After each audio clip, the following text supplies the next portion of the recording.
Welcome back to Wall Again, where passion meets music. And in this video, I'm going to be running through 10 of my favorite albums. This is 10 albums that I never get tired of.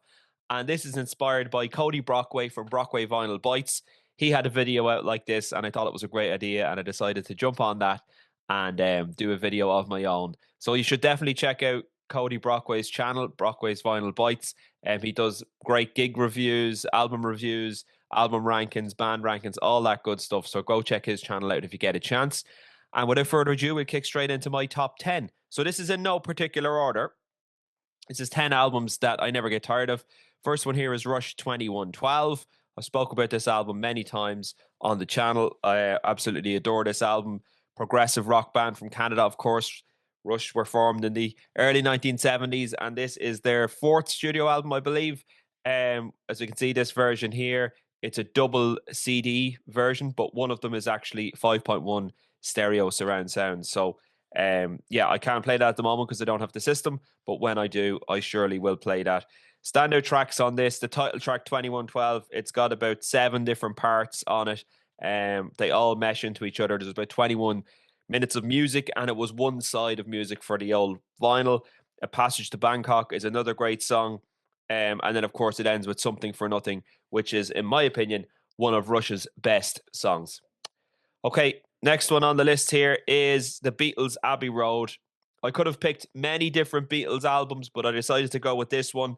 I just think it flows the best of all the Beatles albums. Some of the Beatles albums can be hit and miss, particularly the double album, the White Album. There's a lot of stuff on there that you would probably skip. But in saying that, there's a lot of excellent stuff on there as well. But Abbey Road, I just think is an amazing album. We've got, of course, Come Together, John Lennon classic. We've got George Harrison's Something.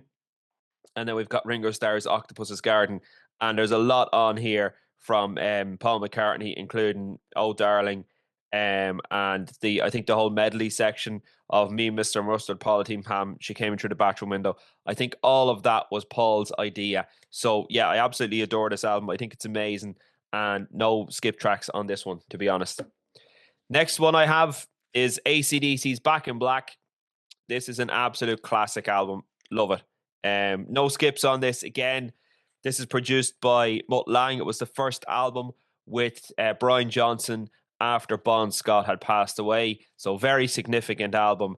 But just the plain black cover, I think, is very, very cool. Would be replicated many times, including Metallica. But I think, yeah, it's a brilliant album.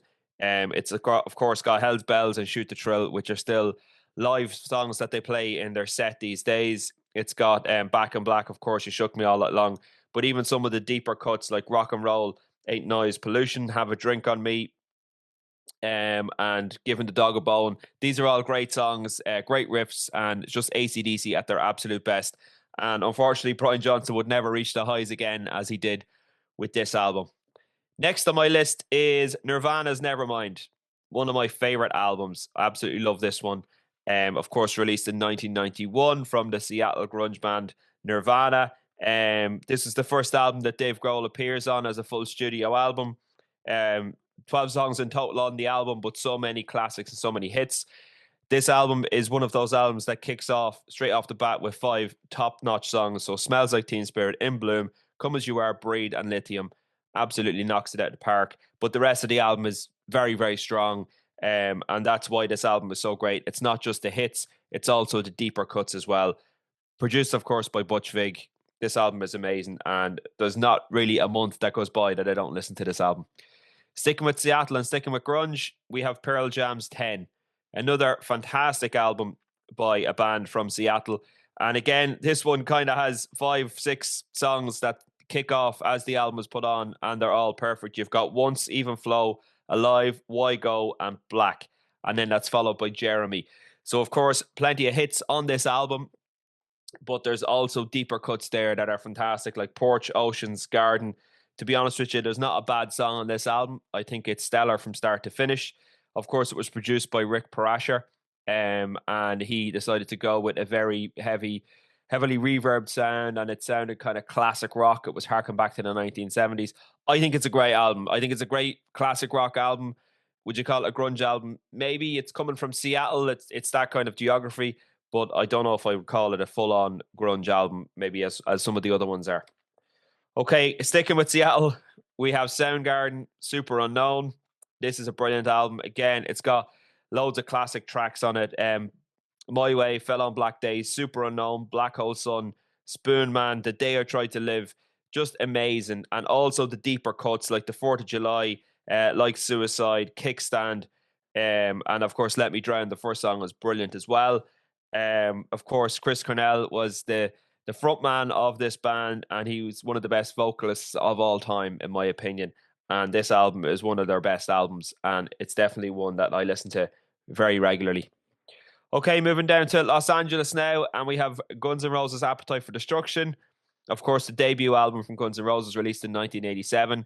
They never really topped this album. This was their best album, without a shadow of a doubt. It's just got no skips on it. Every song is brilliant. Yeah, Axl Rose's voice sometimes does grind on me, and it's not the best on some of those songs there when he's screeching. But for me, it's all about the guitars and the rock on this album. We've got Slash and we've got Izzy Stradlin. They're playing interwoven rhythm guitars. One is panned hard left, one is panned hard right, and it sounds absolutely amazing. I probably should have said the same on Pearl Jam. You've got Stone Gossard and Mike McCready. They're also playing interwoven rhythm guitars throughout that whole album. Appetite for Destruction is a similar kind of a style, but of course the music is completely different. The themes are completely different. But yeah, I love this album. Very, very important album. When I started playing guitar, listening to Slash and Izzy with all these riffs and guitar solos. And Izzy actually plays one guitar solo on this album. I think he plays the first solo on Night Train. So there's a little factoid for you. Okay, going back in time a little bit more now, and we have Led Zeppelin, the self-titled album, or Led Zeppelin 4, as most people call it. Again, this album has no skips. Even the Battle of Evermore has actually grown on me over time, and Going to California as well is a fantastic song. They're the two kind of folky songs on the album. Take those two out, and it's just a complete rocker. We've got Black Dog, we've got Rock and Roll, of course, Stairway to Heaven, Misty Mountain Hop, Four Sticks, and it finishes off with the fantastic When the Levee Breaks, which really showcases John Bonham as a brilliant drummer and probably the greatest rock drummer of all time. Of course, Jimmy Page, Robert Plant, John Paul Jones formed the rest of this band. All the albums were produced by Jimmy Page. He was a master in the studio. But I think this one, I know Physical Graffiti is a fantastic album and it's an epic album, but I think this one here it's succinct. It's in about 42 minutes of music, and it says everything it needs to say in this album. And I think there's no skips, and it's absolutely amazing. And again, I listen to that quite regularly.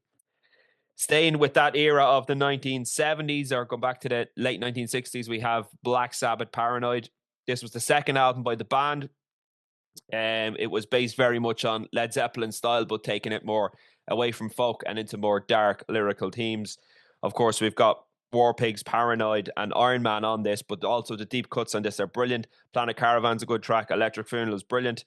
Fairies Wear Boots, and of course the drum solo, Rat Salad. So yeah, really, really love this. Of course, Black Sabbath are reforming this summer for a reunion gig in Birmingham. I wasn't fortunate enough to get tickets, but yeah, this album is played a lot for me, and I absolutely love it. And definitely, it's one of those albums that I never get tired of. And last but certainly not least, it is the Black Album by Metallica. As you can see, there's not very much to see on this cover. It's just plain black. But yeah, this album was very important to me as a young person growing up, playing guitar, learning riffs, chords, all that good stuff, guitar solos. This album was very instrumental in my life in terms of learning guitar and also in terms of getting into music. And yeah, I just think it's an amazing album from almost from start to finish. I think song number 12, The Struggle Within, is definitely one they should have left off the album. But apart from that, there's no bad tracks apart from the last one. Of course, again, as I said, the first five songs on you know, 10 on Nevermind and on Appetite for Destruction are all amazing. The first five songs on this are amazing as well. We kick off with Enter Sandman, into Sad But True, Holier Than Thou, The Unforgiven, and Wherever I May Roam. Absolutely brilliant. Takes a little dip for Don't Tread on Me, in my opinion. And then, of course, the hit Nothing Else Matters. Some people love it, some people hate it. It is what it is. And then we get four absolutely stellar songs then three stellar songs to finish off the album, in my opinion, before the last one, which is a skip. We've got Of Wolf and Man, The God That Failed, and My Friend of Misery. So, yeah, Bob Rock, of course, produced this one. He put his stamp on it. It does kind of sound like a classic rock album, but it's still heavy. It's still Metallica. It's still heavy metal.